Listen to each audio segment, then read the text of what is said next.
Hi, this is Shima from Langfort International Academy with yet another session on Ielts speaking. Today in this session, we will discuss Ielts speaking, linking words or connectors to achieve a band score 9. So without wasting our time, let's get started. Langfort International Academy, your passport to the world of opportunities.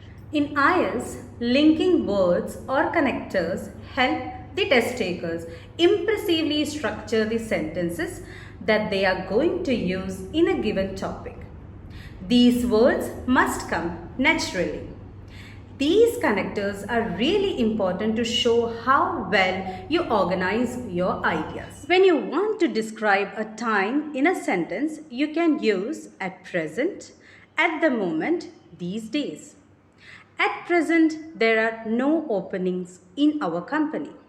It is quite difficult to find Lotus Pond these days. Let's see some of the linking words.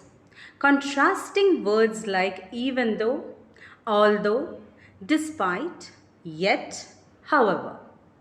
Even though she was tired, she decided to go out.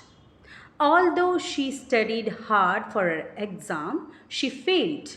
That's it for today. Thank you so much for watching. I will come up with another session on IELTS. Till then, bye bye.